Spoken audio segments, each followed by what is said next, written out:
బాలు ఫోటోలు అన్ని తీశారు కొంచెం గ్రాడ్యుయేట్స్ ముందుకు రావాలి బాలు.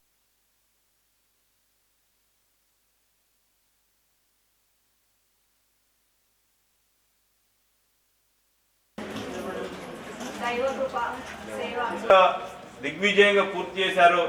రాబోయే రోజుల్లో కూడా అంత నేర్చుకున్నారు. అందరూ వికాస్ కూడా చాలా పర్ఫెక్ట్గా మెయింటైన్ చేశారు. అందరికీ ఈరోజు సర్టిఫికేట్ ఈ కార్యక్రమానికి మనకు సహకరించిన లోకేష్ అన్న గారికి కూడా స్టార్ట్ చేసి మనకు మంచి సహకారం అందిస్తున్న వాళ్ళ కాళ్ళ మీద వాళ్ళు నిలబడడానికి వీరి సహకారంతో దైవకృప స్వచ్ఛంద సంస్థ వారి సహకారంతో ఈ కార్యక్రమం మేము చేపట్టడం జరిగింది.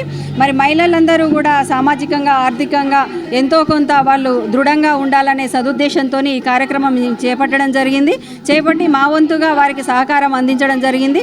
మరి అప్పుడు సీజనల్ వ్యాధులు ఉన్నప్పటికీ, జ్వరాలు వచ్చినప్పటికీ, వర్షాలు వచ్చినప్పటికీ కూడా ఏ ఒక్కరు కూడా తగ్గకుండా నేర్చుకోవాలనే స్ఫూర్తితోని ప్రతి ఒక్కరు కూడా వచ్చి మంచిగా నేర్చుకొని ప్రతి ఒక్కరు కూడా వాళ్ళకి ఆ మేడం ఏమన్నా వర్క్ ఇచ్చినప్పటికీ కూడా ఆ వర్క్ను కంప్లీట్ చేసుకొచ్చి మళ్ళీ నెక్స్ట్ డే చూపించడం జరిగింది. అదేవిధంగా వాళ్ళ వస్తువులు వాళ్ళు కూడా కుట్టుకుంటూ వాళ్ళ పిల్లలకు కావచ్చు, బయట వారికి కావచ్చు కుట్టి వారు సొంతంగా సంపాదించడానికి ముందుకొస్తున్నారు. వారికి ఈ దైవకృప సేవా సంస్థ వాళ్ళు మరి వారికి ఆర్థికంగా సహాయపడాలని కూడా నేను వారిని కోరుకుంటున్నాను. ఎలాంటి అవకాశాలు ఉన్నప్పటికీ వారికి సహాయపడి వాళ్ళు ఒక ఉపాధి కల్పించి వాళ్ళు ఒక నలుగురికి ఉపాధి కల్పించే విధంగా వీళ్ళ వంతుగా వాళ్ళు సహకరించాలని కూడా నేను వాళ్ళని కోరుకుంటున్నాను. మా వంతుగా మా వార్డు మహిళలకు కూడా ఇలాంటి సహకారం అందించినందుకు వారికి ప్రత్యేకంగా మరి నేను ధన్యవాదాలు వాళ్ళందరి తరఫున కూడా తెలియజేయడం జరుగుతుంది. మహిబాద్ జిల్లా కేంద్రంలో 23 వార్డులో ఈరోజు కుట్టు మిషన్ శిక్షణ కేంద్రాన్ని ప్రారంభించి 2 నెలలు మరి పూర్తి అయిన సందర్భంగా ఈరోజు స్త్రీలకు సర్టిఫికేట్ ఇవ్వడం జరిగింది. ఎందుకంటే స్త్రీలు ఈరోజు సమాజంలో మరి ఆర్థికంగా ఎదగాలనే ఉద్దేశంతో ఈరోజు ఈ కార్యక్రమాన్ని మేము ప్రారంభించడం జరిగింది. దాదాపు 750 మంది మహిబాద్ జిల్లాలో స్త్రీలు నేర్చుకుంటున్నారు.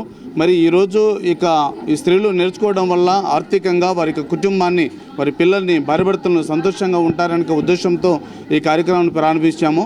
మరి వాళ్ళు ఎంతో కృషి చేసి మరి 60 రోజులు వారు ముగించుకొని ఈరోజు మరి వారి యొక్క జీవితాల్లో, వారి యొక్క ముఖాల్లో చూసినట్లయితే ఆ కళలు, వారి యొక్క ఆనందము మాకు ఎంతో సంతోషాన్ని ఇస్తుంది. అలాంటి వారిని మేము ఇంకా ప్రోత్సహించి అనేక కార్యక్రమాలు చేయాలని ఉద్దేశంతో ఉన్నాము. మరి ఇటువంటి కార్యక్రమాల్లో మరి పాల్పొందినటువంటి ప్రతి ఒక్కరికి ప్రత్యేకమైన ధన్యవాదాలు తెలియజేస్తూ